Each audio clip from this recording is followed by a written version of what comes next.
I shall be happy to have you so do. Oh, I'm glad you don't mind, because this is the story of a great dream and the people who helped to change it to reality. This is the story of Mary McCleod Bethune and her dream that became a reality. Oh, freedom!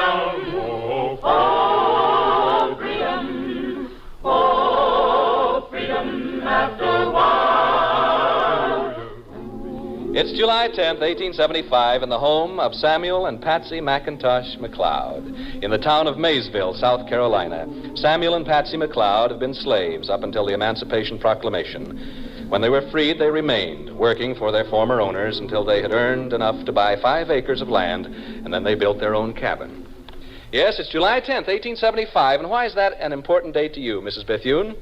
Because it is the date in which I was born. That's right. And how many children were there in your family? There were 17 of us. And you were the 15th of those 17 children? I was the 15th. This old hammer killed John Henry.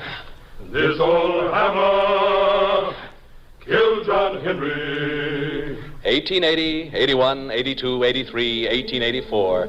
These aren't easy years, are they? Mary McCleod, we say, in 1884. 17 children in the family, and they all worked in the rice and cotton fields. You were 9 years old in 1884. How much cotton were you able to pick in a day, Mrs. Bethune? I used to pick 200 pounds of cotton per day.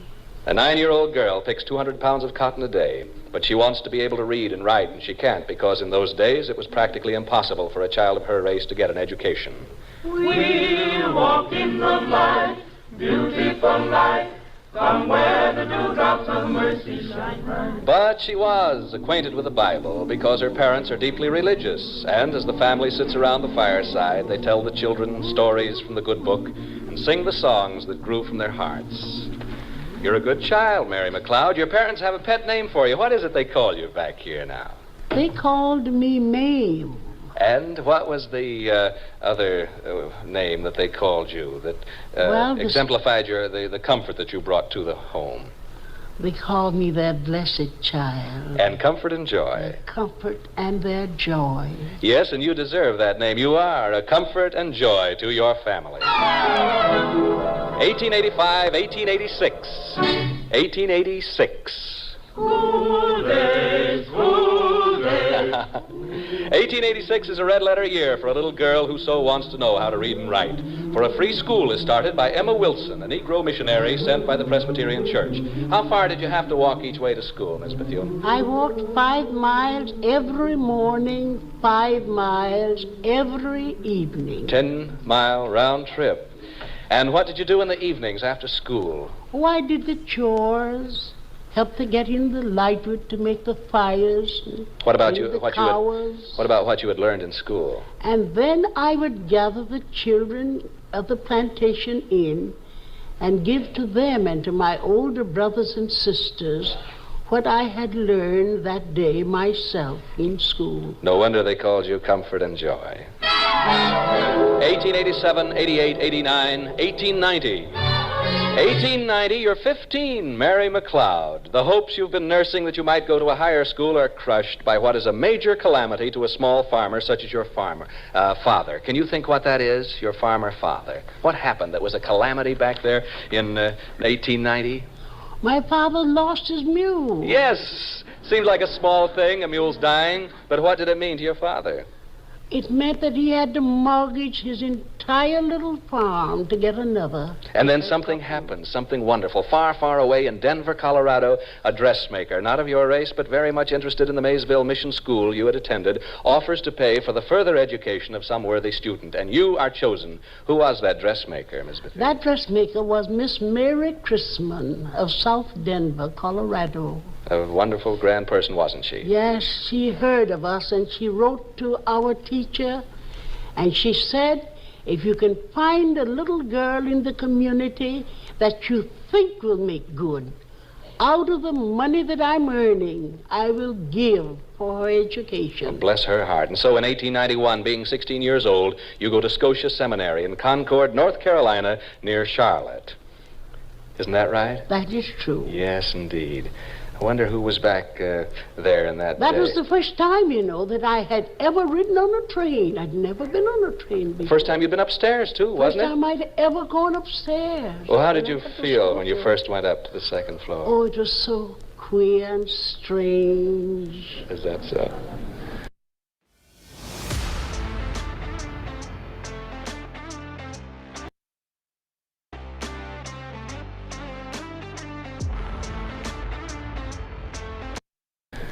Well, what about, I wonder who was back here in I want to call it Nova Scotia Seminary, Scotia Seminary in Concord, North Carolina, near Charlotte. I think they had a nickname for you at Scotia. Yes, Mr. Edwards. Our nickname for Mary was Dick. Oh, so the girl's nickname for you was Dick, eh? Who said that back of the archway? Why did you call her that? We nicknamed Mary Dick because she was fearless, had a heavy voice, and was a leader of our entire school. Can you guess who that is? Well, now, wait a minute. Come through the Philip Morris Archway, a classmate of yours, Mrs. Bethune, at Scotia Seminary 58 years ago. Mrs. Cecilia Smith of Washington, D.C. Hello, Daddy.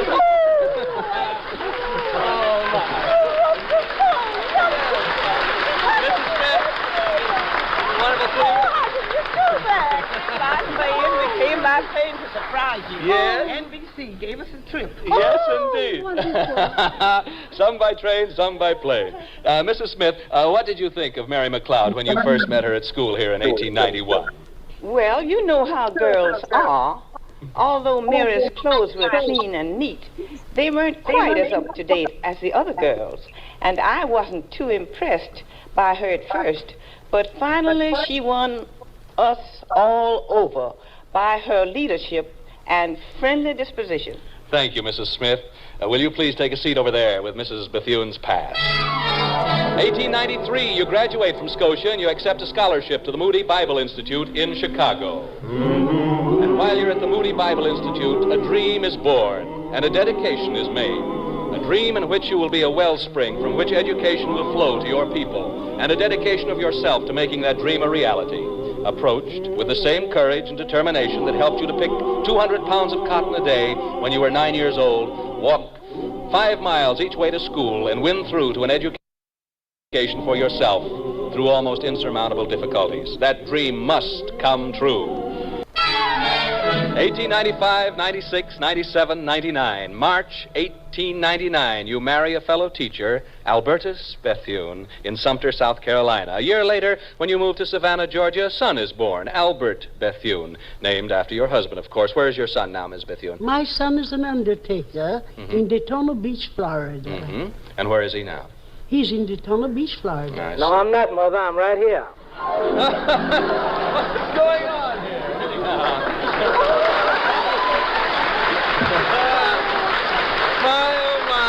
Yes, son Hello, Albert. Son Albert, flown here by TWA, Transworld Airlines Constellation, to take his proud part in the life of his mother tonight.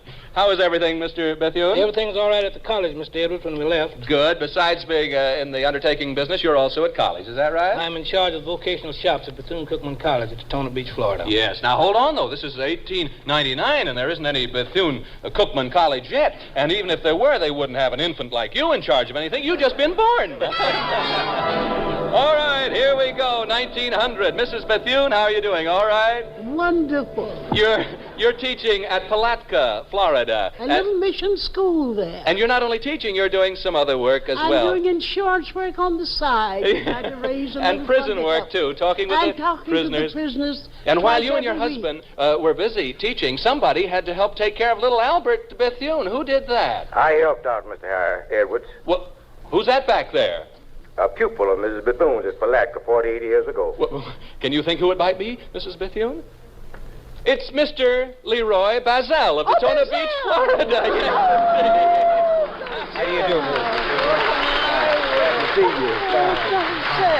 yes, indeed. Oh, well, what do you do now, Mr. Bazell? I operate a newsstand in Daytona Beach, Florida, a very large stand. One of the largest there, yes. It's known as Leroy's stand. newsstand. Well, what else about it? Well, I mean about you and Albert in the early life. each morning, his mother would Mrs. Bethune will stop at the home of my mother, Mrs. C.I. Basil, who is now 92, listening in Philadelphia tonight. Oh, wonderful. Then later on, I'll just sing him to sleep or rock him to sleep. Of course, sometimes I felt like paddling him when he was naughty. Well, Leroy Basil, you just take your place over there with little Albert and restrain yourself. 19... Work is to start. That day in Daytona Beach, when you decided to start a girls' school of your own, how much money did you have? I had $1.50 in cash, but I had faith in God. Bless your heart. And a I dream. believed in my people, and I had confidence in Mary McCleod Bethune. And your confidence was borne out. You rent a house here. You get dry I had a goods little boxes rented for house. Tell us about that school. I I'd couldn't like to pay the know. rent for it. Yes, my dear. The man charged me What was your $11 desk? a month. What was your desk made My of? desk was made of dry goods boxes, and I took an old barrel and turned it upside down, put cretonne around it for my desk, and took the dry goods boxes and made benches and stools for my little girl. Using all your resourcefulness, you made that cottage clean and livable. And on October 3rd, 1904, with 5 little girls and your son as pupils, you opened the first session of the Daytona Educational and Industrial Training School for Negro girls, with everyone joining together singing a hymn. This is an excellent place to stop. Just a few minutes before Dr. Preston begins, before Professor Meeks introduces her, I just want a few of you to share just a couple of words about what you heard. Now, this, I'll be honest, this is the first time I heard Mary McCleod Bethune's voice that I recall. That's my little short share. Anybody else want to share anything that stood out for you? Unmute and share. Yeah, I thought that, she was very eloquent in the way she spoke, just, very articulate. She didn't sound, like some poor Black girl that came, from the country, in South Carolina. Yeah. Just very dignified in the way she spoke. Mm-hmm. Did you notice how she was rolling those R's? Yeah. That was something that I guess an educated person would do back then. Somebody else? Hello, can you hear me? Yes, we can. Okay, this is Julia. I was blessed to get at least that one semester back in the 90s from there. And it's always amazing to me to hear her story, that leaving at home, the sacrifices of her life. I think she carried a special anointing over her. I don't know if tonight will cover that, but how even when they had different tragedies, one thing standing was her poetry. But anyway, it's amazing to hear those stories again. So thank you for sharing. One other person, please, before we. I enjoyed the upbeat of the conversation. It was like just pitter patter between, all of the parties. So I actually enjoyed that part of it. One other person, perhaps. We have just a couple more minutes before 6:56. We can hear from some more people. Something that stood out for you. It seemed like the program was, those of you who know about editing, it seems like it was edited, right? That they did the interview and then they came in and edited it and kind of created that upbeat feel. The 200 pounds of cotton got me going too. Like, oh my goodness. And the 10-mile round trip walk to school. Okay. Dr. Kossie, I enjoy hearing her joy. Okay, make sure if you're not speaking, make sure your microphone is on mute, please. Go ahead. I was saying I enjoyed hearing the joy in her voice when, her schoolmate and her son, who she had no clue that they were there, just hearing that excitement. Oh, awesome.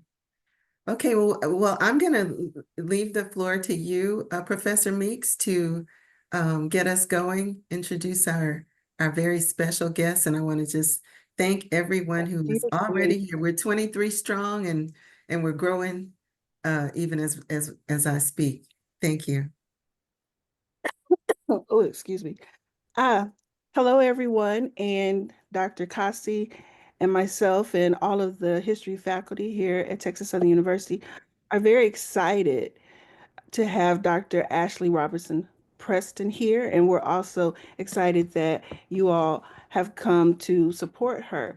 I want to read her bio for you and introduce her. She is very dear to me because she was one of my professors who I love dearly at Howard University. So Dr. Ashley Robertson Preston is a tenured associate professor of history at the Howard University. Hey. Please close, excuse me, turn your mic off as you're not presenting. Please turn your mics off. Thank you. And she is the Director of Undergraduate Studies. Dr. Preston's research interests focus on the activism of Black women during the early 20th century, particularly the work of Dr. Mary McCleod Bethune. She is the author of Mary McCleod Bethune in Florida, Bringing Social Justice to the Sunshine State, which examines how the educator rose to prominence while fighting for equality at the height of racial unrest in the state. Her most recent book, and here is, I don't know if you all can see it, the book, Mary McCleod Bethune, The Pan-Africanist, was published with University Press of Florida, and it was shortlisted for the 2024 Museum of African American History Stone Book Award. Dr. Preston's past positions in the field of public history include serving as director of the Mary McCleod Bethune Foundation, National Historic Landmark at Bethune-Cookman University, while she was also an archives technician for the National Archives for Black Women's History at the Mary McCleod Bethune Council House, National Historic Site. She was educated at the Howard University, where she received her PhD, Temple University, where she received her master's, and Bowie State University, where she received her bachelor's. Her research has been published in Phylon, Journal of Black Studies, and the Journal of Negro Education. Please join me in giving a warm welcome to Dr. Ashley Preston. Thank you so much, Professor Meeks. Thank you, Dr. Kossie, for the invitation. And Texas Southern, I have not had a chance to come on campus, but I know our amazing former chair, Dr. Taylor, came from there. And also one of my good friends, Dr. Kimberly Brown Pelham, spent some time at Texas Southern. So I've met some folks and seen some great things coming out of your institution. So I'm always glad to fellowship with other HBCUs, especially to talk about a woman who had a strong love for HBCU and did a lot for not only her school, but other HBCUs.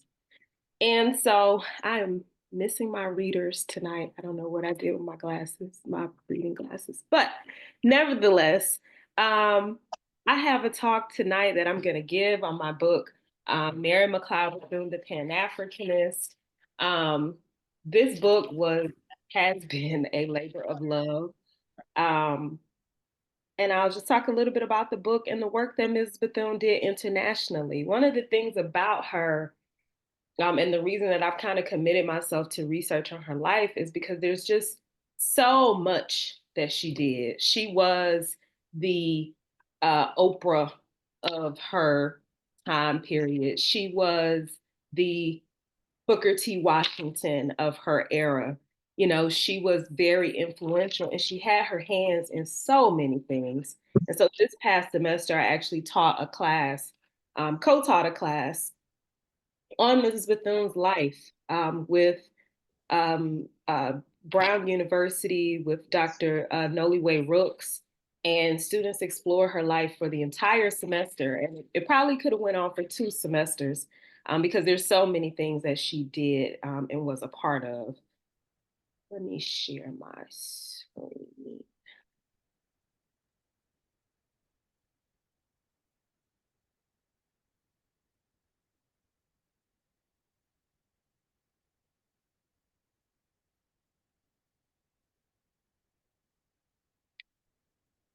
So I was glad to hear the clip of the video that you all share of her. I believe it's her on the Ed Sullivan show. I had always heard about it, but I had never actually heard the footage. So I have to go back and listen to that when I get a chance. And her voice is simply beautiful. Always love hearing her voice. It kind of just flows, sounds very comforting in a sense. So the book, Mary McCleod Bethune, the Pan-Africanist, this book was published in 2024, I believe. And these COVID years, y'all, I think they all kind of run together. But this book was a labor of love that started as a dissertation when I was at Howard University. I graduated from Howard in 2013. But when I got to Howard, I didn't know what I was going to do in terms of a dissertation. That final big paper that says that you are Dr. Such and Such. I came in and everybody sounded smart and had their ideas. And I was like, I don't know. But my major was African diaspora. And Dr. Elizabeth Clark Lewis, now who's my colleague, but was my professor at the time, said, you should go to the Mary McCleod Bethune Council House and, see if you can get a job down there. And I started volunteering and working there in her home in the archives. And it was in the archives in the 2 years that I was there that I began to learn about her life on a more in-depth level. If you've ever been into an archive, you know that, all of those personal papers, all of those letters, all of those notes from meetings are in the archive. And I was there to assist researchers.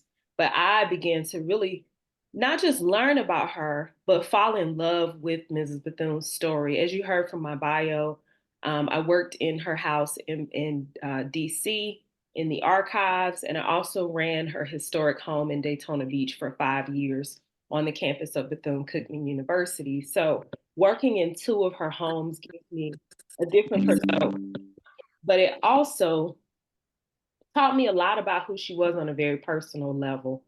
And so this quote, "The drums of Africa still beat in my heart," this is a quote from Mrs. Bethune. And she's talking about, her love for Africa, her connection to the continent, but also her love for people of African descent. And so in trying to piece this together, a dissertation, I thought, surely I can't write anything on Mary McCleod Bethune because I had never heard anything about her internationally. I'm like, So 2 things, there were 2 clues that I had that I came across. The first one was the Star of Africa that she was awarded from Liberia in 1952. And the other one was the Haitian Medal of Honor and Merit, which was Haiti's highest award at the time. And she was given this award in 1949. And so I saw those 2 things and thought, okay, she went to Haiti and Liberia and she was given awards. Interesting. Maybe there's more. And so as I began to dig in the archives, I saw all of this travel and intentional travel, not just going on vacation to the Caribbean and sailing, down the seas, but travel in which she was trying to organize and meet people of African descent and learn more about the issues that they were facing, and to also figure out how she could use her influence to assist them. So when I say that she is a Pan-Africanist, I think this term can be very complex. So even in the beginning of the text, I define it, and I want to read that definition. I use Esadebe's text, Pan-Africanism. Pan-Africanism is a political and cultural phenomenon which regards Africa, Africans, and African descendants abroad as a unit. So seeing all people of African descent as a unit. It also seeks to regenerate and unify Africa and promote a feeling of oneness among the people of the African world So seeking to unify people of African descent. It glorifies the African past and inculcates pride in African values. So unifying people of African descent, taking pride in the continent and being of the continent. So these are the things that I began to see in Mrs. Bethune's work as I'm looking at her travels, as I'm also looking at how she talks about the continent of Africa. There's a pride that she feels in talking about that. And so the early years for Mrs. Bethune in South Carolina, I think sometimes in text, we have a tendency to try to kind of skip over those earlier years or not see their significance. But South Carolina plays an important part in Mrs. Bethune's Pan-Africanist, in her being a Pan-Africanist. And so a few things that I discuss is the significance of South Carolina as a diasporic space. You have the Gullah Coast, a place where Africans have been able to largely retain culture. This is about 100 miles away from where Mrs. Bethune lived. You also have Charleston in South Carolina, the largest port of disembarkation during enslaved Africans in the United States. So you have the sheer number of Africans that are coming through Charleston. So, what are the things that they leave behind within the state? It's also in South Carolina where she learned about an opportunity to become a missionary and to go back to Africa, which I'll talk about that in a few minutes. But, here in South Carolina, she's kind of grounded in African culture and grounded in this idea of being connected to Africa. She talks about her mother being from this royal lineage. She says that my mother was a direct descendant of a ruling family in West Africa, where even to this present time, succession and kinship are reckoned through the mother. So she's told about, where she's from, and it appears to her to be positive. Africa is a positive place. Like, this is where my family descended from. And so these are the things that she's learning about in South Carolina during her early years. And this is a picture of the cabin that she grew up in South Carolina. She was born in 1875, and she was the 15th of 17 children and the first of her parents' children to be born into freedom. So, being that she was the firstborn free, there were all of these expectations and this hopefulness about who she would become, because being the firstborn free versus all of the other children born into slavery, she's born at a different time. She's born during the Reconstruction era, where there are so many great things happening for Black America as they're trying to put their lives back together. And so Mrs. Bethune, in hearing about, her family and what they experienced in slavery, she takes all of that with her, and her motivation is to, make her family proud. So these are her two sisters, Rachel and Maria, outside of the cabin. Yes, someone says she was their new hope in many ways. I always talk about, the people who were born during these 1870s, people like Mrs. Bethune and Carter G. Woodson, and, what it was like to hear about enslavement from your family, and to, what was it like to hear that and realize that you're born free, and like, what do you do with that information? And we see Mrs. Bethune, really striving to make her family proud. And I would encourage you, the public historian in me, if you're ever in Maysville, South Carolina, to please stop. There is a replica of this cabin on the same spot where her house actually was, where this cabin was. And so Mrs. Bethune goes to Moody Bible College. And in 1895, she graduates from Moody Bible College. You can see her in the picture here, right in the middle. She's the only African-American in her class, but she graduates from Moody. And so the reason that she goes to Moody Bible College is because there is kind of a feeder program which is allowing people to go to Africa as missionaries. Going back to South Carolina when she was a young girl, teenager, she heard about in a church, in one of the local Black churches, there was a man by the name of Reverend Bowen. And Reverend Bowen came and was talking about opportunities to go to Africa as a missionary, to be able to go and spread the word. And so for Mrs. Bethune, having grown up in her family and hearing about being a descendant of Africa and hearing about all of its greatness, when she hears about a chance to be a missionary, all of it connects for her. She's like, wow, this is something I want to do. So in hearing that in South Carolina, she goes to Moody Bible College in Chicago with the idea that she would graduate and go to Africa. But she was told no, that she could not go to Africa, that they were not accepting any more African American missionaries at the moment. And so even the number of missionaries that go onto the continent, it was very few of them that were African Americans. And so because she is not allowed to go to Africa when she graduates, she becomes an educator. And she goes to South Carolina back home and she teaches, she gets married. She has one son, she moves to Augusta, Georgia, Palatka, Florida, all of these different places she's teaching. And then she goes to Daytona Beach, Florida, and it's there that she starts her own school. And this is the school that we now know as Bethune-Cookman University. Just like she said on the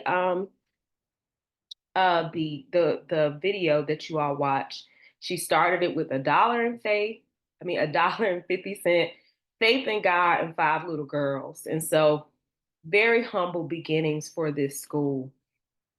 And when I'm teaching about, the founding of Bethune-Cookman, particularly for my students, I always point out that this humble beginning for her school, we see this humble beginning for many HBCUs. If you've ever read Up from Slavery and thinking about Booker T. Washington and Tuskegee, he talks about teaching out of shacks and, how it would rain and the students would hold an umbrella over his head and he would continue to teach. So many of these schools are starting with very humble beginnings, but African Americans are eager to learn, they're eager to gain education.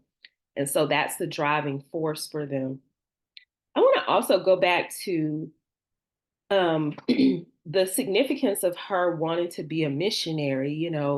I think in the book I kind of hone in a bit on this, but although she was not able to achieve that, it was significant that she was thinking in that direction of going to the continent. She was thinking in the direction of, assisting and not only spreading the word, but for her, religion meant empowerment. So being able to empower, other Africans in a place that her family had once called home.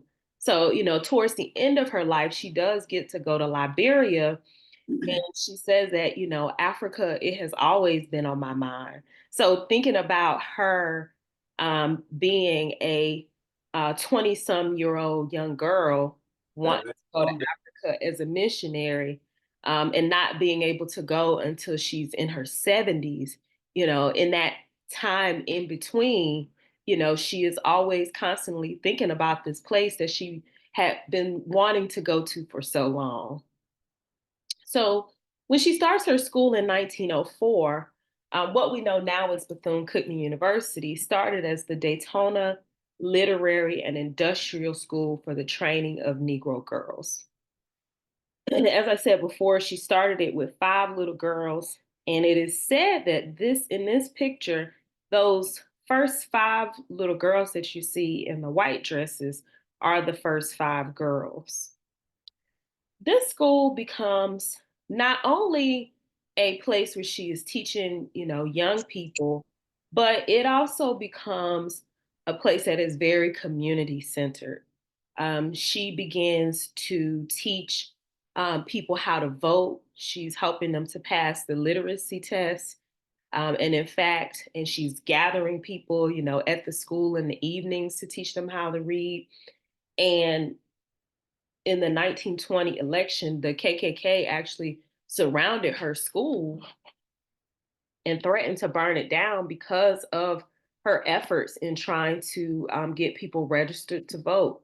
So we see her, in the community really, really making change. She also starts a hospital and a training program for nurses that trained some of the first Black nurses in Daytona Beach, Florida.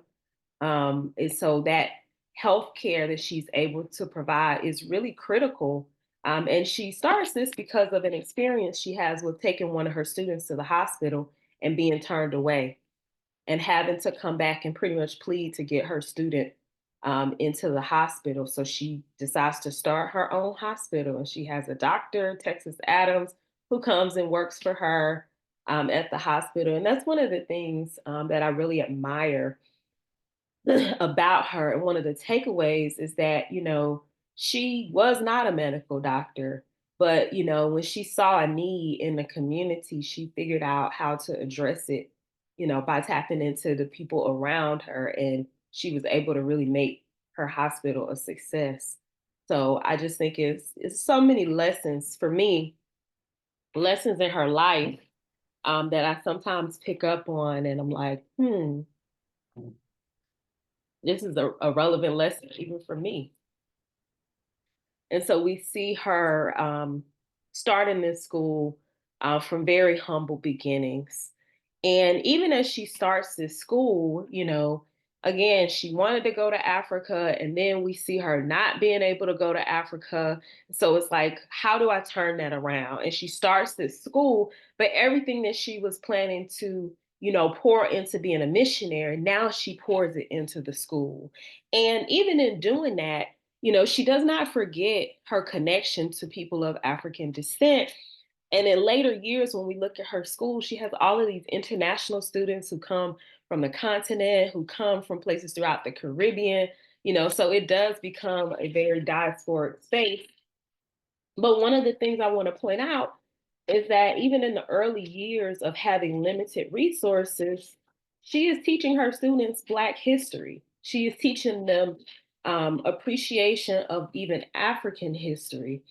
And in one of her speeches at the Association for the Study of Negro Life and History, which shout out to Dr. Carter G. Woodson, the founder of what we know now as Black History Month. This was his organization, and she was the president for many years.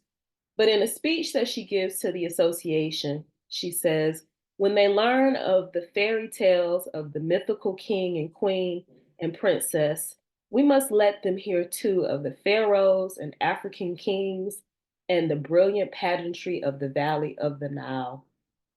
And she goes on, to talk about how basically, African history and teaching about the continent is just as important as teaching about all of those other things. And so these are some of the things that she brings with her to her school. In Daytona, she begins to connect nationally.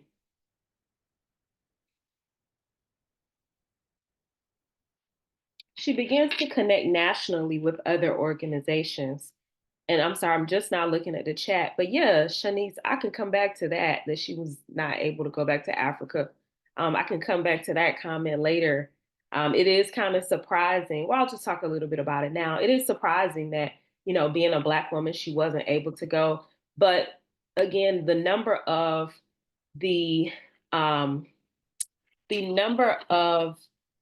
African Americans who were actually missionaries was very small. They were a small percentage because the idea was not necessarily to bring religion, but you're making way for colonization. And then after colonization happens, you don't want to radicalize these Africans. And sometimes this is what's happening when African Americans who have been oppressed are then going to the continent and they're seeing that oppression.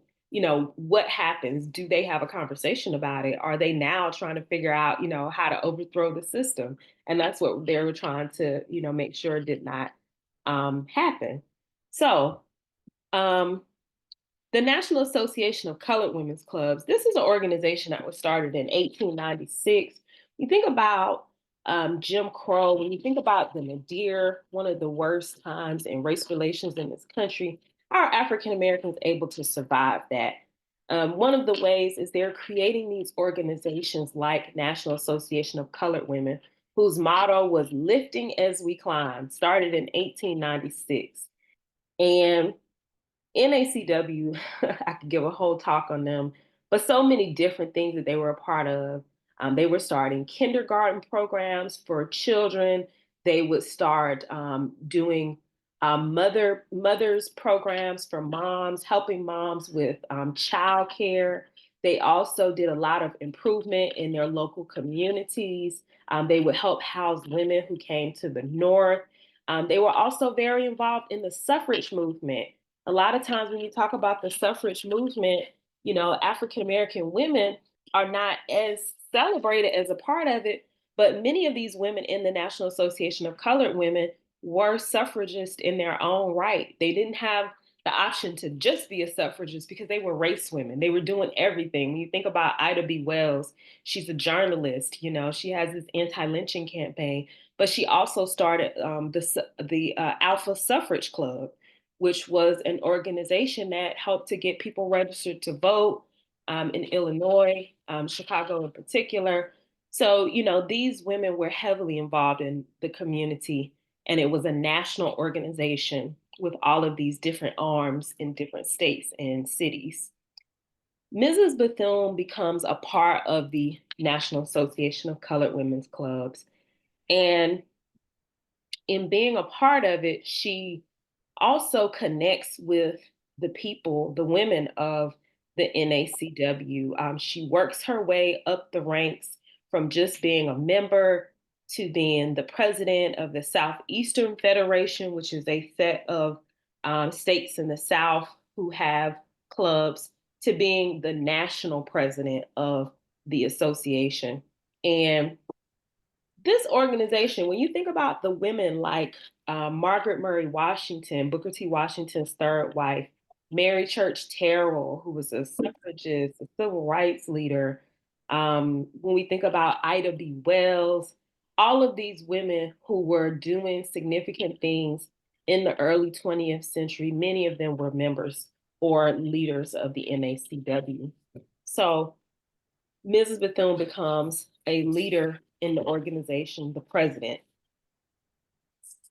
As the president, one of the things that she really challenged NACW to do was to not only think about, you know, being more globally minded, but really using their resources, because many of these women were, you know, more were wealthy, or you know, had more resources than others. And so how do we use that influence? How do we use that power for not only Black communities within the United States, but to help people abroad? How do we use all of that? And so this quote that you see here on the slide is a quote that she is making in a speech that she is making to the NACW in 1926. I want to go down to the last sentence of this quote. She says, "We must make this national body of colored women not merely a national influence, but a significant link between peoples of color throughout the world." It's not enough for us to do and be influential here in the United States among colored women, among Black women here. We're trying to be a significant link. We're trying to bring people of African descent together throughout the world. How do we get to that level?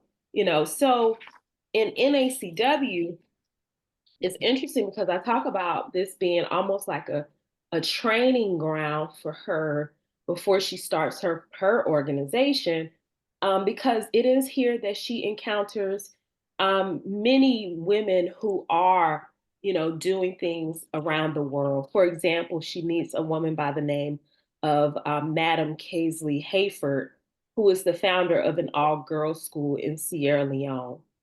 So she meets her at one of the NACW meetings.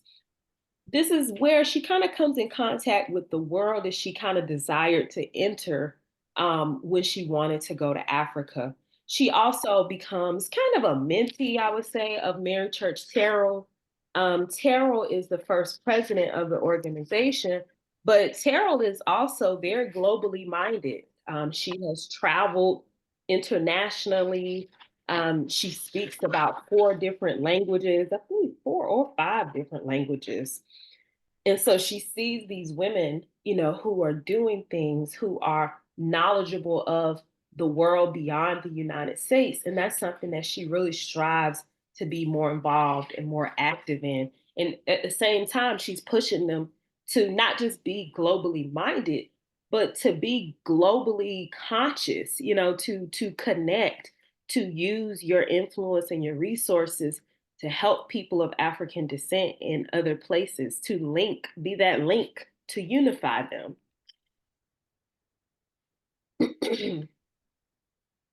So, after being president of the National Association of Colored Women from 1924 to 28,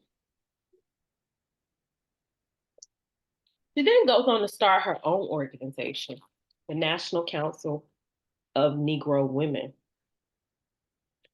And this organization, and let me go back. Did I explain? Oh, let me go back to this picture. This is her with some of the women of National Association of Colored Women. To the left of her, we have Margaret Murray Washington, and that is Booker T. Washington's third wife. 2 of them were very close. And to the right of her, we have a woman by the name of Lucy Craft Laney. She has started a school in Augusta, Georgia, and she actually gave Miss Bethune her first teaching job. And there are many other women. Some of the other ones I don't know. But I wanted to point out these 2 people because they were very, very influential in Mrs. Bethune's life. So when she started National Council of Negro Women in 1935, we have different organizations that come together to make up NCNW, National Council of Negro Women. You have Alpha Kappa Alpha Sorority Incorporated that is represented, National Association of Colored Graduate Nurses, the NAACP. You have different organizations that are represented at this meeting in which she creates the National Council of Negro Women. And so this is a really interesting organization because she, again, that whole idea of unifying, that's exactly what NCNW is about. Because you don't have to leave AKA or the NAACP to be a part of NCNW. We're welcoming these organizations. We're welcoming the women of these organizations. We're welcoming women who are not a part of organizations because the goal is to be an umbrella to unify and bring together African American women in all organizations, in all walks of life. I mean, she welcomes auxiliaries. She welcomes women who are not a part of any organization. And so it is to unify these women and to build coalitions also with women of color outside of the United States. She also, at the same time, becomes a powerful leader because of her work with the National Youth Administration, working with President Franklin D. Roosevelt. In this position, she is the first Black woman to head a federal agency.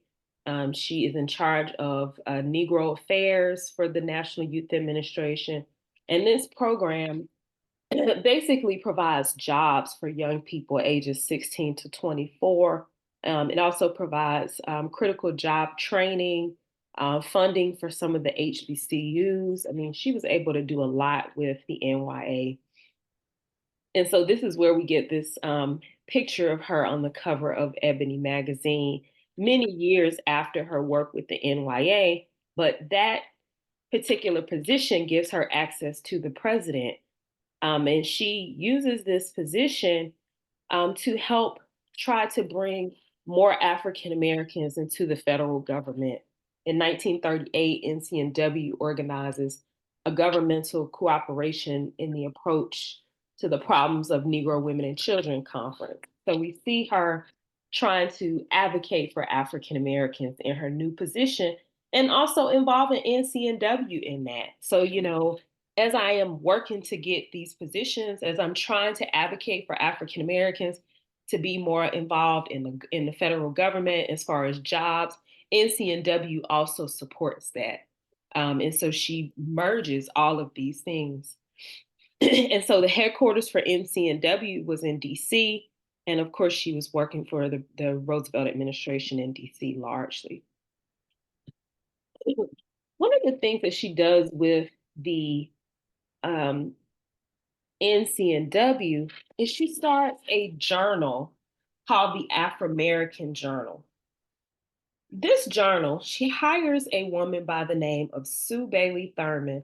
And I'm so excited that I have a student that's working on something on Sue Bailey Thurman right now, because this is another, I mean, we have so many women that need to be written about, we need to do more research on them to really share their stories, because Sue Bailey Thurman was the wife of theologian Howard Thurman, who's very well known, one of the most influential of his time.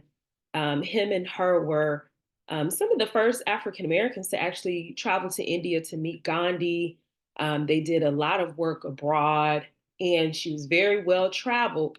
So when Mrs. Bethune was looking to start a journal and to start bringing NCNW again into this international space to connect with people of African descent beyond, she says, Sue Bailey Thurman, of course, this is the perfect person.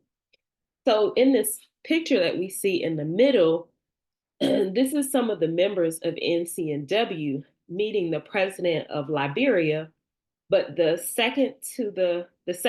person second from the left is Sue Bailey Thurman, and she becomes the editor of the Afro-American Journal, and this was NCNW's official journal. The journal started in 1940. That's when it published its first issue. And even within those first few pages, Mrs. Bethune sets the tone for the journal. She says that she has a column called From the President, and she says, to faraway countries where we ourselves may never. She wants this journal to travel. She wants it to go to other countries so that they can learn more about what people of African descent in the United States are experiencing. And in doing so, this is not just something that she is making up, y'all. This first page that we see to the left, this talks about NCNW, its history, its mission. This is a page from the journal, and it's translated in French and in Spanish, because their intent is really to distribute this journal to other places. They want to take it. They want to send it to other places. They want, the journal to travel. They want people to know what's going on with African Americans. And they also want to know what's going on with people in other places. In the middle of, again, I talked about how we see this photo with NCNW sending a message to the people of Liberia through its president. And then to the right, the advertisement for a seminar in Haiti. The women of NCNW are looking to travel to Haiti in 1941. So this whole internationalism, this whole thinking beyond the United States, it's not an idea, it's really happening.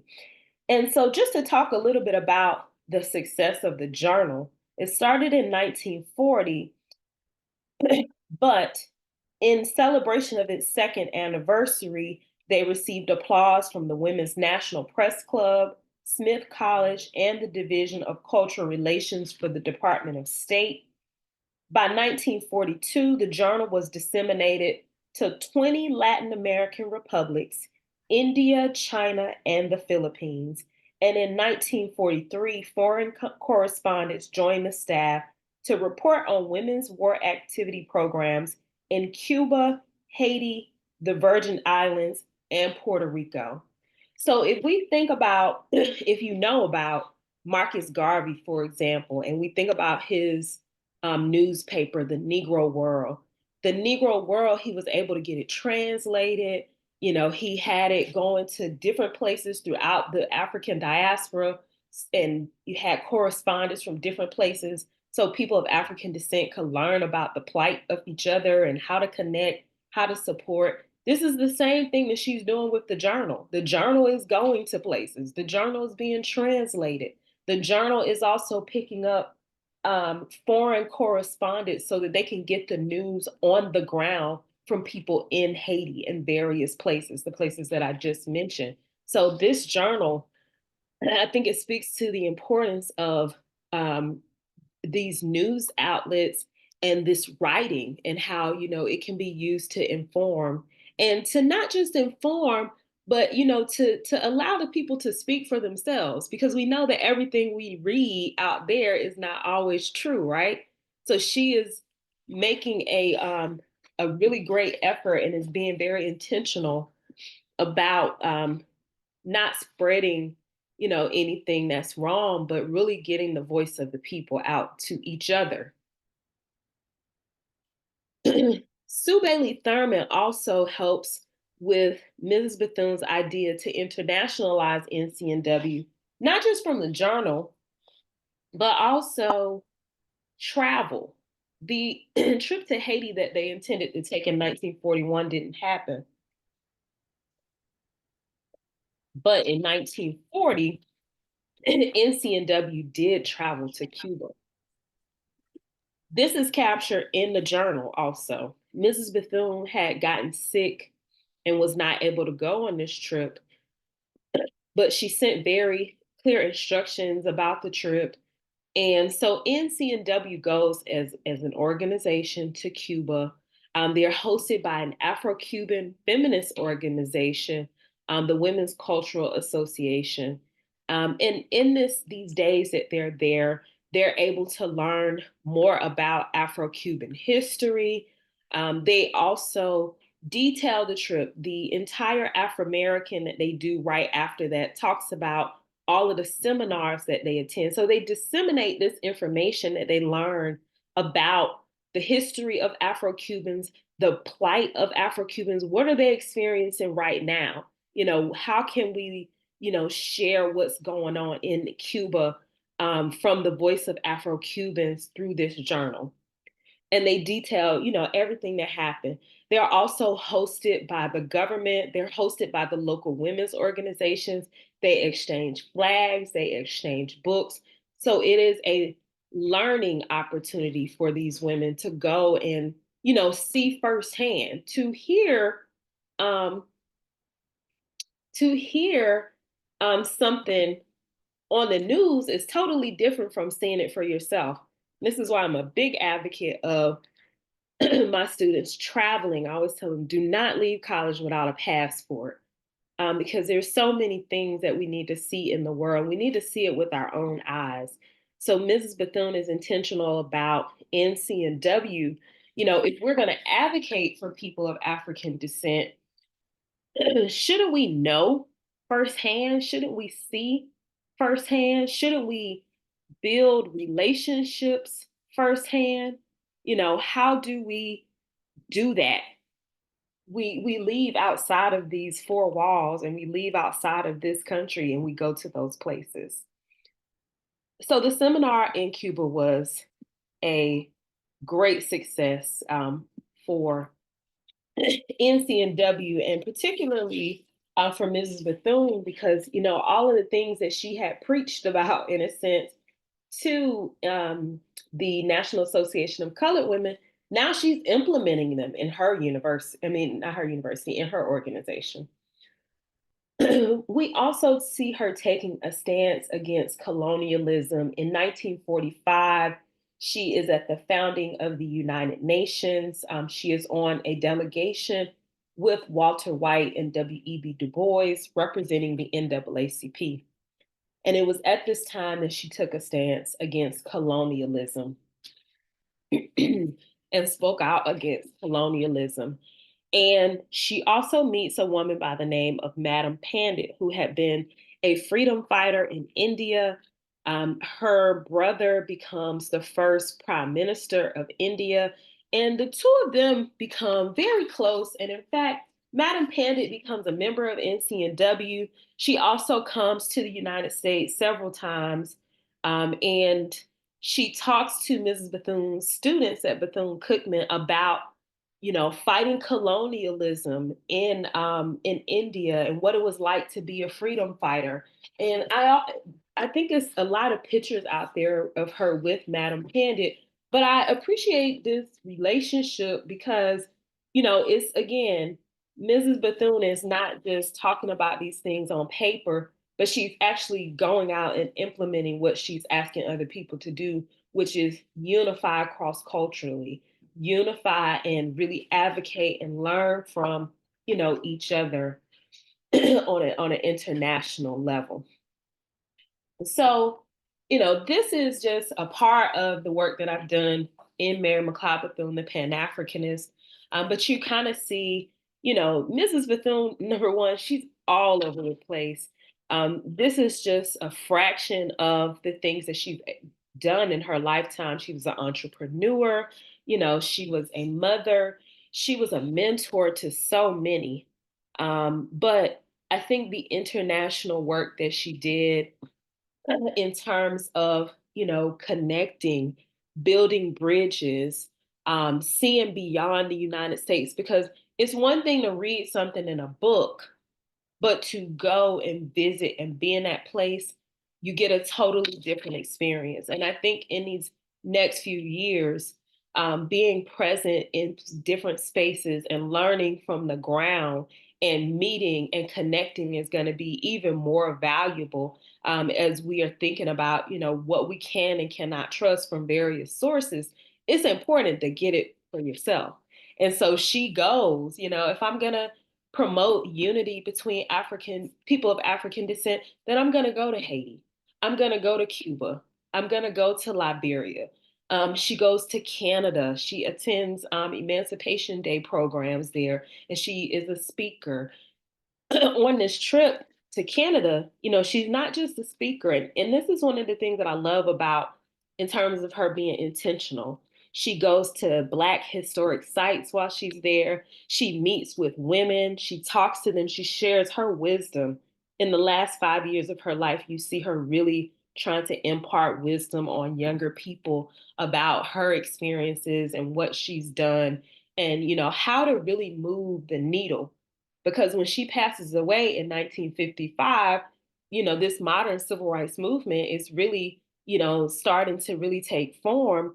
But, that in between time, I think sometimes we kind of feel like there wasn't anything going on in terms of, the progress that Black people were making. But we see people like Mrs. Bethune really paving the way for that movement to take place.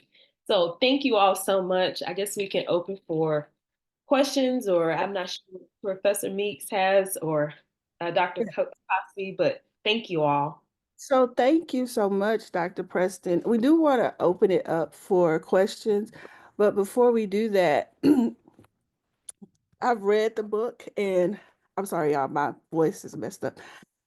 I wanted to highlight like 9 points that I got from reading the book, and then, 8 points, and then one that I added. So the one that I added that I want you to sort of expand on after students ask their question are the strengths and the weaknesses of the archives. Because without the archives, it really would have been impossible, right, to write this book.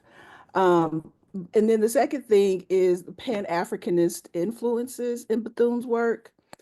And then the third one is liberation through education.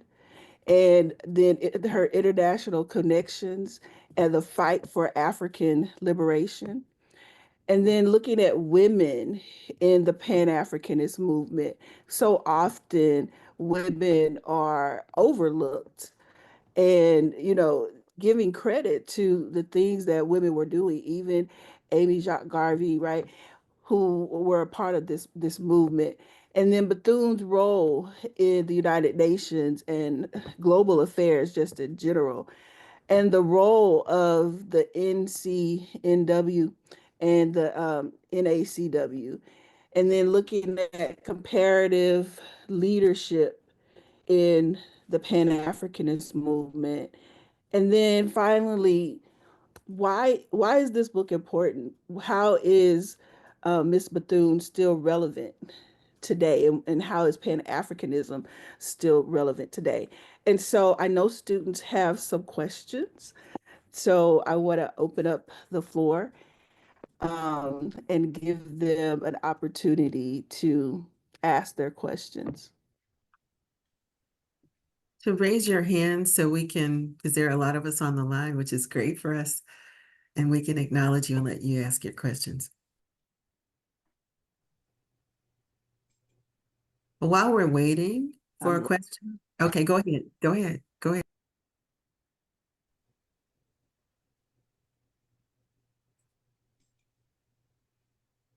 Who is that, Dr. Hello, can you hear me? Yes. Okay, I have a quick question. How did Bethune's advocacy for Black women leadership contribute to Pan-Africanism? So one of the ways I would say is she kind of broadened the focus of Pan-Africanism to include Black women's issues. You know, we think about Pan-Africanism, you know, it's a very male-dominated conversation. It's a very male-led conversation. Even to this day, when we look at Pan-Africanism, the scholarship has changed a little in the last couple of years, but prior to, you know, we had W.E.B. Du Bois, the father of Pan-Africanism, and then we had Marcus Garvey. You know, I can remember taking classes, and I graduated from Howard in 2013, but I can remember taking a class on Pan-Africanism, and every person that was listed was a man. Everybody that we studied, they were men. And then after that, the people that were the women that were Pan-Africanists were often a part of those male-led organizations, you know, the wives of Garvey, the women of the UNIA. But what this does is it carves out space for Black women to be Pan-Africanists, to say that, you know, people like Mrs. Bethune, did she call herself a Pan-Africanist? No. Would she probably have identified as a Pan-Africanist? Maybe not. Because to her, it was something that she had lived with. You know, as we have someone like Du Bois who talks about this double consciousness or whatever, all the struggles that he was going through in his earlier life, Mrs. Bethune didn't have any of that. From the time she's a child, she's like, listen, I'm African, I'm royalty. Like, she's clear on all of this. So his discovery and their discovery of Pan-Africanism was something that she learned about as a child. So she didn't place that kind of label on it. You know how sometimes you do stuff and you're like, oh, I didn't know that's what I was doing. That's probably what she would say about Pan-Africanism. Like, oh, wow, you have a name for that? Like, oh, honey, we've been saying we're African. Oh, that's new to you. Oh, that's nice. Carves out space for Black women's issues, you know. She's going to these places and she's connecting directly with women's organizations to say, like, you know, what can we do to improve your life as a woman in Liberia? Excellent. We have 5 questions coming up. Let me tell you, guys, the order that you'll go in. Shanice, then Zariah, then Latoya, then Fran Minor, Maynard Jones, and then William. So go ahead, Shanice. Hello, and thank you so much for sharing all of this information. So my question is, did her family ever elaborate on the culture that she came from, specifically like the royalty that you mentioned? Did she know like that part, like exactly where they came from? She doesn't talk about exactly where they came from. She just talks about them being from a royal lineage. She talks about, you know, being a direct descendant. And there's a really good interview with Charles Johnson in, I think it's like in the 40s. And he asked her, like, you know, is there a specific ethnic group? You know, and she says, all of that, I don't have, you know, documentation or memory of all of that, but I know that we are, you know, we are African. So we don't have like a specific area. And I was working to try to nail that down as I was looking at different records. But I think that's going to take way more research to be able to cover that part of it. Thank you so much. Thank you. Hello. Hello. So my question is, what were some of the challenges she faced in pushing for global racial equality? Like, I remember you saying she traveled, like, well, Bethune didn't travel to one of the countries, I believe so, but all the other people traveled for her. And I wanted to know, what are some of the challenges, racial challenges they faced? Well, for Bethune, let me go back. I didn't talk about this in the presentation, but when she goes to Cuba, for example, because she goes in the 1930s, I remember NCNW goes back in 1940, but when she goes to Cuba, and I had the opportunity of meeting and knowing her grandson, who was her legally adopted son, and he passed away in 2018. He was 97 years old. He had gone to Cuba with her as a little boy.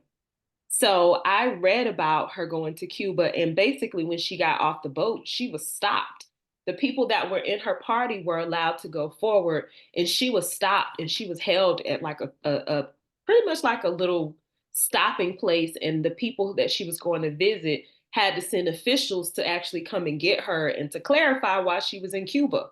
And so this kind of made the Black newspapers in Cuba, and it also made the Black newspapers in the United States that, you know, she is experiencing racism in Cuba, which at that time calls itself a raceless nation or whatever. So, you know, these are some of the things that she faces. Discrimination when she goes to Canada in 1954, I think it is, when she goes to Canada. She's there to speak at an Emancipation Day program, has been invited by this Black organization. I had the great fortune to actually talk to a woman who remembered Mrs. Bethune's visit. And she was a child, but she said one of the things that happened was when she got to the hotel, they turned her away. She was there with Eleanor Roosevelt, and she's like this big speaker, and you know, she's well known by now. And they're like, "Oh, you can't stay here because you're a Black woman."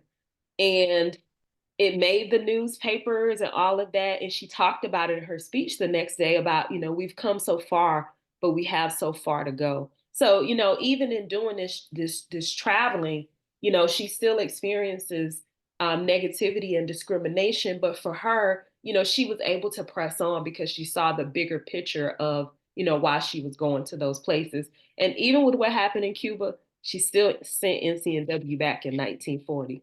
And she was supposed to go too, so. Okay. Thank you. Next person. Legine, go ahead and go. Good evening, everyone. Dr. Kossie. Thank you, Dr. Preston, for that beautiful presentation. I simply have an observation, and it just reiterates to me that climate is everything. No matter how much we want things to change. Bethune always wanted to travel to Africa. Thank goodness she did.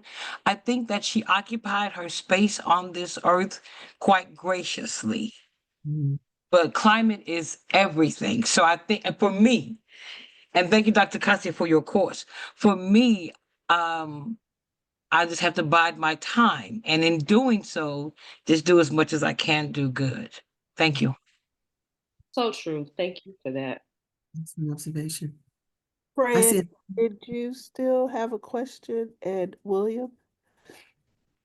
Yeah, well, first of all, I just wanted to say that I enjoyed the presentation. You know, it was I mean, I learned, you know, more about Mary McCleod Bethune than I had. Well, I mean, I just learned a lot more about her from your presentation and everything. I had heard, you know, I learned a few snippets about her, but you know, never really got an in-depth knowledge of who she was.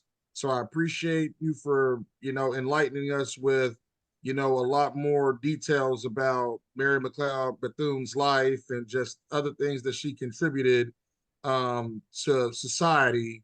But the question that I have, well, you know, learning from history and stuff, especially when we talk about Du Bois, when we talk about Marcus Garvey, you know, it seems like Pan-Africanism was like a real big thing during like the early 20th century. but you know, you don't really hear much about Pan-Africanism today, you know, so it's like, I mean, unless there's something, unless I'm just missing out on something, but is there like, you know, anything going on with Pan-Africanism today? Does it even matter these days? Because you don't really hear about Black people uniting from all over the world like they used to with these Pan-African conferences and stuff. So could you just kind of give me some kind of, I guess, well, just information about Pan-Africanism in today's times? Yeah, I think that Pan-Africanism looks a bit different today, but it's still very relevant. When we talk about, I don't know if you've been following, yes, that's exactly what I was going to say, Professor Meeks. There are several African Americans in the last 2 years, 3 years that have been going back to Ghana, who have been getting Ghanaian citizenship. Like they opened the doors to dual citizenship. And I've seen a lot of celebrities taking part of this, but also people that I know who have been going to Ghana. I think we went in my husband and I went in 2019 to Ghana, 2019, I think it was. But, you know, we've seen more people who are going to these places and who are embracing the culture and who are even thinking about, you know, leaving and who have gone and moved to these places. So it is happening. It may not be, you know, something that is promoted or that is, you know, making the news, but we definitely see it happen.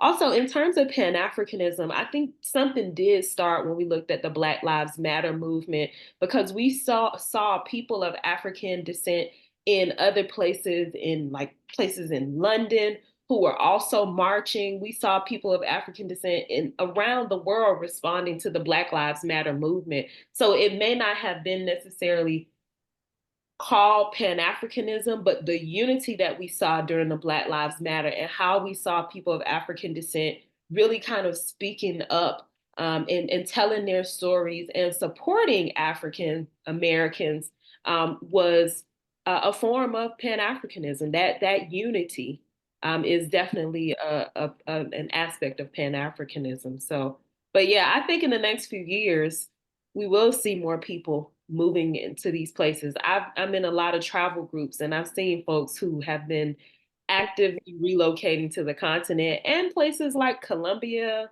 like Cartagena, Colombia. You know, there's a big repatriation effort for African Americans that is happening, has been happening. Yes, So, add to that, I actually took a group to Ghana in 2018. I took a group to Ghana in 2018.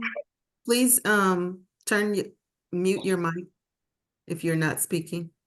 I took a group to Ghana in 2018, and we were escorted around by an African-American expat. And she said that the expat community was actually growing there. And if you do some Googling on YouTube, you will find that there is a lot of discussion about traveling throughout the African diaspora, and particularly to Africa. And there are also some groups that consistently go. I just read about a group that is trying to create a trip where they kind of retrace the Middle Passage and have workshops related to it. So if you sort of start investigating that space, you'll find that there's a lot of interest. And let me say this, Dr. Preston, a woman that I've studied, Lillian Jones Horace, and her first novel is actually a Back to Africa novel. I wanted to highlight this, though, that a lot of Black women for that period were interested in Africa. And for different reasons, they didn't necessarily go. Like Horace just never went. She never talked about whether or not she wanted to go, but she did create a story where a missionary and a teacher were talking about who should go to Africa. So Horace decided that the teacher in her novel should stay and teach these little Africans in Texas. And then she said that her daughter would travel to Africa as a missionary. Another woman that I studied when I was looking at Horace, her name is Arenia C. Mallory. She wanted All Saints Academy. All Saints Academy. Well, she wanted to go to Africa, and her mom told her, "You have a little Africa down south." So she went and she put all of that energy into establishing All Saints School. And so what's interesting to me is how these women were interested in Africa, but they end up using that energy at home. But what I've loved about what you've done is shown how Mary McCleod Bethune still found a way to look at the international Black experience and to, I mean, the fact that she had this publication that was published in both English and Spanish and French and 3 languages, let you know that she was really committed to encouraging this intercultural, cross-cultural communication among people of African descent. I was waiting to see, do you know if she, did she try to connect with people in Brazil in your study? I didn't see anything of her connecting with people of Brazil, but I want to say that there was a magazine or something. Were they from Brazil that had reached out to her? One of the things that I did, but I didn't get to really go back to, was to look at some of the letters that came in. I mean, she had letters from places that she never traveled to, like India. A lot of people in India, because of her relationship with Madame Pendit, knew Mrs. Bethune and talked about, you know, how the great work that she was doing.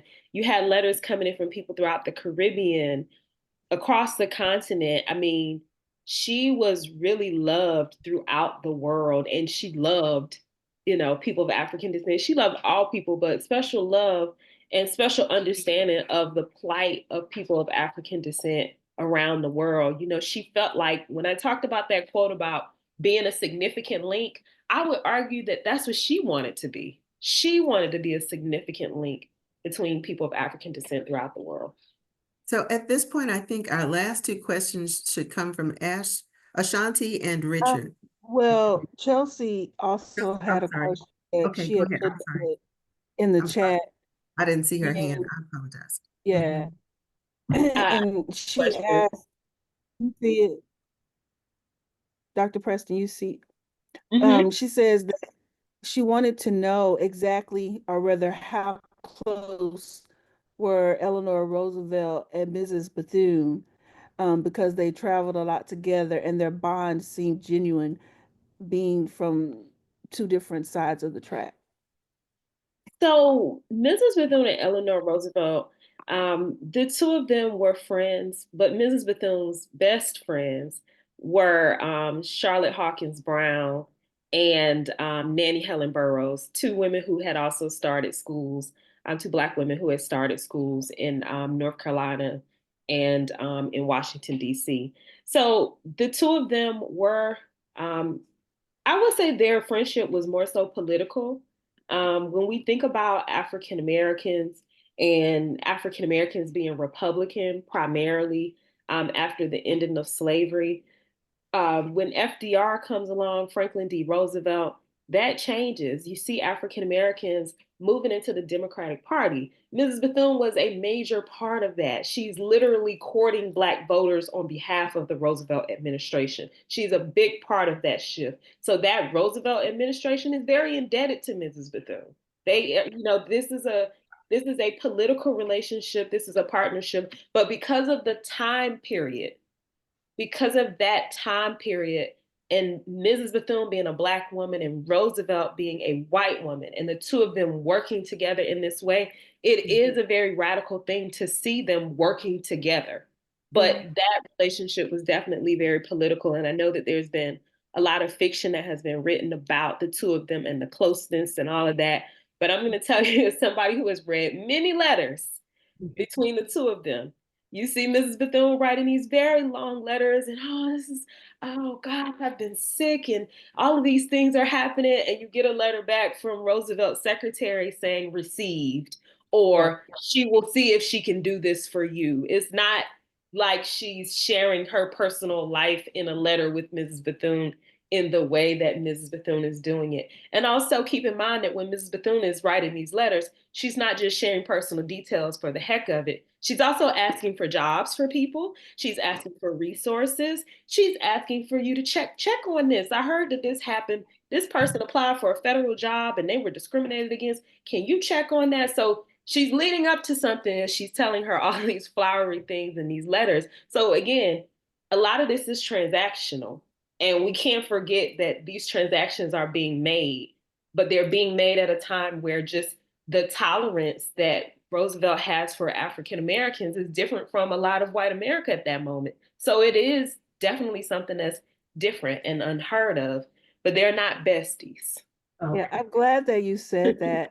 I want to be mindful of your time, but I'm glad that you said that. We had a book club in my chapter, and they read the book that just came out.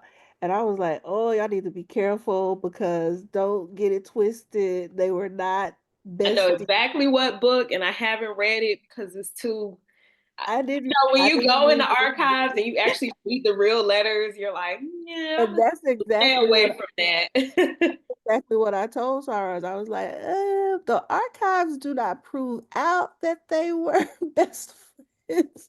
Be careful. Um, And can I we also say one more thing about First Lady Roosevelt?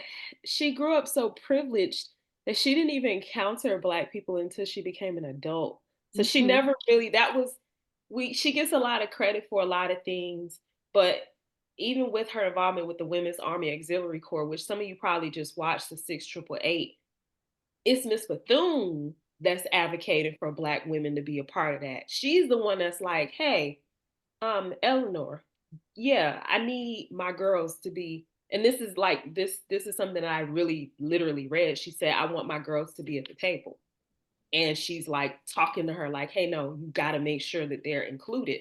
So, we'll see that someone like Roosevelt and FDR will get the credit for these things, but it's Miss Bethune who is putting these things in their ear and telling them what Black America needs because they are not in touch with Black America the way that she is.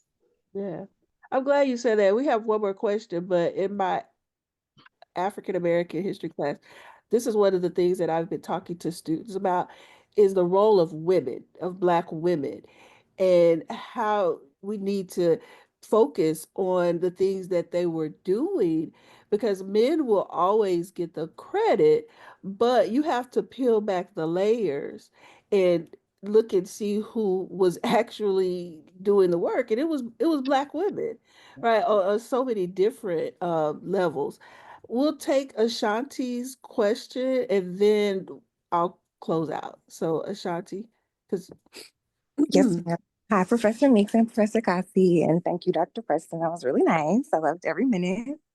With speaking about like the theme of women, because my last session also highlighted, Black women. What was some of the pushback, or if she had any that she got from men, particularly Black men, at the time about like what she was doing? Because she was doing some pretty like heavy, important things. Like you're right there next to the president. Is you a Black woman? It's not a man. So what was some of the pushback that maybe she expressed that she experienced? To tell you one of I'm going to tell you a secret that's in the book. One of her haters was W.E.B. Du Bois. Now I know you read all the good things about Du Bois. He was for women's rights and suffrage. He's supposed to be like for women, Black women and stuff. He did not, he was a hater. He called her a nuisance.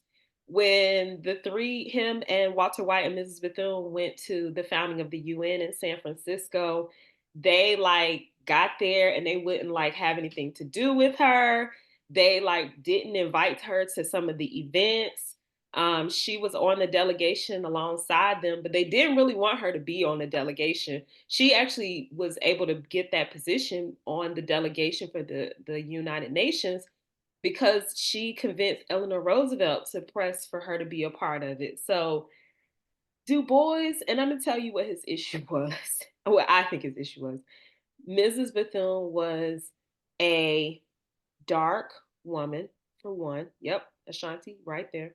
Dark, heavyset, daughter of enslaved parents from the deep South. So you country. Also, you're not highly educated. Mrs. Bethune did go to missionary school, but it's kind of like junior college. Like she doesn't have a PhD and a master's degree. All of these people have, you know, degrees on degrees on degrees. She doesn't have all of that. So how is it that some woman from the deep South, from the country, with not as much education as me, who is dark skinned, heavy set, how is she standing here beside me on a delegation to the founding of the United Nations? She's not that important in his mind. That's really she's not a part of the elite. So that's what I talk about. She has one of the things I think I quote this. I think this is what I say. She is not standing on any privilege. She doesn't stand on anything but her blackness and her, you know, blackness and her pride in who she was. You know, she didn't have as much as these women in the NACW, like Terrell, who's married to a judge and all that. She doesn't have all of that. It was really by hard work, faith in God, faith in herself, you know, dedication, all of that. That's how she was able to be there. And for somebody like Du Bois, who was well educated and had worked all of his life for this, he turned his nose up at Mrs. Bethune. So that's some of the pushback right there. Du Bois and Walter White, they were very, very strict. Already levels. So we had, oh, Dr. Kossie. I was just asking, can we have these last two questions? Yeah, that's what I was going to ask. Only if it's okay with you, Dr. Is it okay? Yeah, I'm good. Sonia. Okay.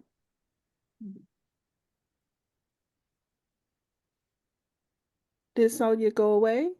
She did. Trinity. Hello, my name is Trinity, and I had a quick question with Miss Bethune. So you said that she had, well, Mr. Du Bois had like a little, thing with her. So my question is like, how did they work together with the education? Like, how was it advocated for the talented 10th if, he felt some type of way?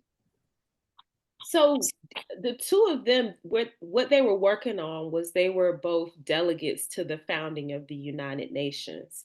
And so as they are forming the United Nations, you have, all of these different delegates who are bringing ideas about what they want the United Nations to be. And so one of the things that they present as a team is they want to address colonialism that is happening throughout the world. So they are able to put forth statements and to address it. But in terms of work that Mrs. Bethune and Du Bois do together, I don't see a lot of work between the two of them. She's in South. She does invite him, I think, to come to to Florida to speak at her school at some point. But she's not a part of his Pan-African congresses. She's not a part of, a lot of the work that he's doing. She does a lot of work with women's organizations. So the two of them, like, they encounter each other through work at the NAACP and all of that, but they're not actively working together on any projects. Okay, Sonia said she was trying to unmute. Sonia, are you able to? She should have it. Go ahead, Sonia. Okay. Yes, I'm here. Go ahead.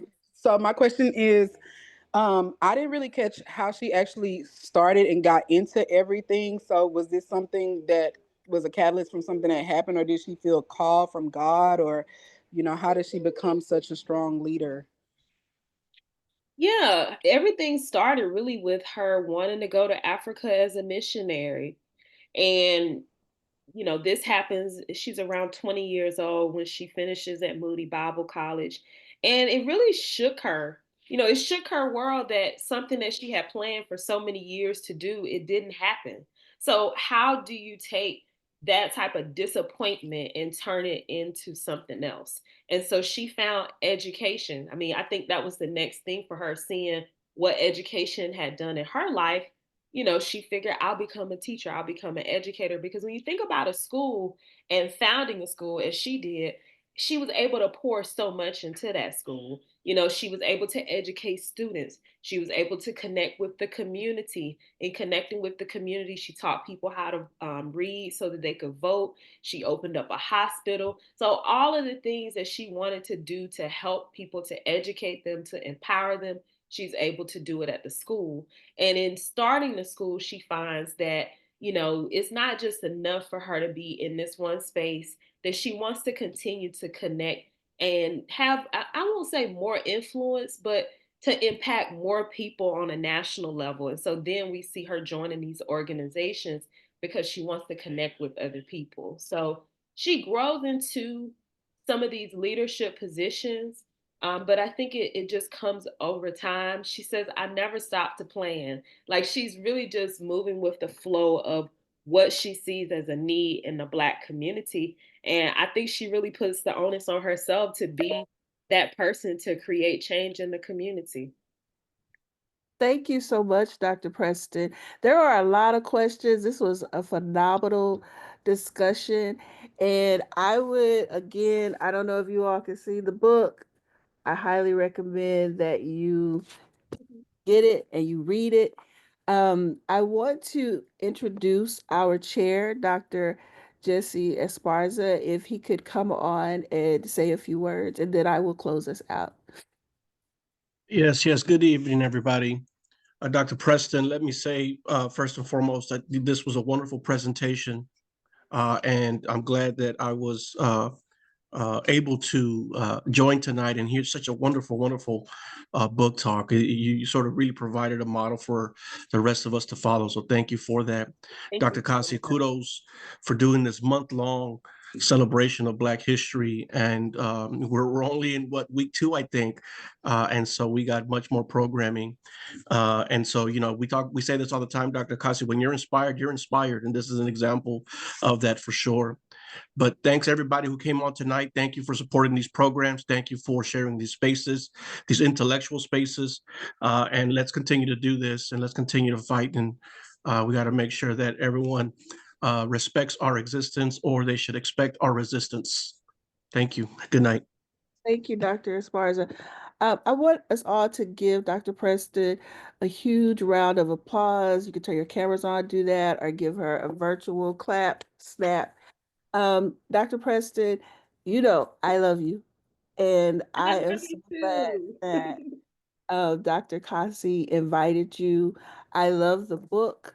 And I feel as though you have given our students, something to really think about and encourage them in their own research and looking at the power of the archives and highlighting Black women's voices and the work that Black women do, because it's important. It's crucial, right? Not only to the past, but even looking towards the future. So again, I thank you so much, and I hope one day we could bring you down to Houston. So Thank you. I would love to come to Houston. Y'all know I love it down there. Good food, good people, and thank y'all so much for the invitation and for the wonderful questions. It's so good to be with students and staff and faculty who are engaging in the learning process, particularly via Zoom. I know we complain about Zoom, like, not another Zoom meeting, but y'all, this space is here to stay. And I'm glad that we can, have these conversations like this. So thank you, Professor Meeks and Dr. Kossie, so much for the invitation. Thank you. Dr. Kossie, do you have any words you would like to say? And thank you to all of our students. I'm so glad to see all of you here. I'm glad that you all asked questions and that you were fully engaged with the conversation tonight. I just want to say I'm so thrilled. This was just absolutely phenomenal. I want to point this out to the students as well, that Dr. Preston said she started on this project, I believe you said in 2013, right? And so pay attention to, let me say that in terms of academic years, for her to accomplish all that she has in just less than, in about 10 years or more, because the book came out 2023, in 10 years. it's really wonderful that she has gone from her dissertation, found such a fruitful topic, right? Followed it through to the completion of a book. And now she's presenting it to us in this wonderful fashion. So we were talking before we started, I was talking to my graduate students about the publication process. And so we're looking at someone who has gone through that process. And notice too, she said she didn't have a dissertation topic at first, but when she started looking at the archive, she started making these connections. And this is the fruit of her labor. So she has gone from producing material to now presenting on it. And I'm just really grateful that we were able to benefit from all of the research that you've shared. I also told them where we met, Dr. Preston, and I talked to them about the role that technology is playing in our being able to share in the way that we have. So thank you for taking the time to share with us. Thank all of the students for attending. Thank you, Dr. Esparza, for promoting and supporting this idea from the very beginning. And thank you, Professor Meeks and other TSU professors who may be on the line. Thank you all for coming. And I just think it's befitting that we just close out listening to Miss Bethune. Fellowship, what a joy divine, leaning on the everlasting. Do you hear it? Are you hearing it? Great. Was that the hymn? I wonder what your pupils thought about at that school opening. We were all very much thrilled by it, Mr. Edwards. I know. I was one of the original 5 students. This is your life, Mrs. Bethune, and here is Mrs. Gertrude Jackson of New York City, who was one of those 5 little girl pupils present when your school opened. And my late teacher. Oh, my goodness. Mrs. Jackson, what are some of the memories you have about that first school of Mrs. Bethune? Well, I remember we used to use charcoal for pencils and crushed elderberries to make our ink. Yes? Yes, and Mother taught manual training, and we used to repair the junk pile furniture so we'd have something to sit on. That's Albert Bethune speaking. Was there any tuition, Mrs. Jackson? Yes, we paid 50 cents a week. And there were other ways you raised money for a school that started on $1.50, Mrs. Bethune, such as having your students sing spirituals at various functions. Go down, Moses, way down in Egypt land. Tell old Pharaoh. As the months go on, you acquire more and more pupils, but the sailing isn't too smooth, is it? It's awfully hard. Do you remember one Saturday night in 1905, you found yourself without funds and the larder completely empty? You had your pupils to feed. Many of them ate at the school, and you walked into a grocery store where you'd been paying cash and asked for credit, and what happened then? He told me he could not credit me until I could pay what I owed. And as you walked toward your school, you kept thinking of those hungry children. You passed the home of a man who had visited your school a number of times, and you went in to see him. Isn't that right? You wanted to tell him... His name was Mr. Doan. I remember him. Yes. You wanted to tell him of your distress, but somehow you just couldn't. But as you said goodbye, what happened? He came to the door and bade me good night and put a $20 bill in my hand. Yes. Do you remember who that gentleman was? Mr. Doan, George S. Doan. He formerly lived in Springfield, Massachusetts. Wonderful. And so your children were fed. 1906, 1907. 1907, you now have 250 pupils, 250, and the dream is starting to shape into reality because it's 1907, through money raised by singing, selling ice cream and sweet potato pie to road construction gangs. I'd like to have tasted some of that. That must have been good, Miss Bethune. And the contributions of such people as Mr. Doan and Mr. Gamble of Procter & Gamble, Mr. R.E. Olds, the automobile manufacturer, and Mr. Thomas H. White of the White Motor Trucks and Sewing Machine Company and others. You buy an old dumping ground, reclaim 32 acres of it, and build a 4-story frame building to house your school. You call the building Faith Hall. Faith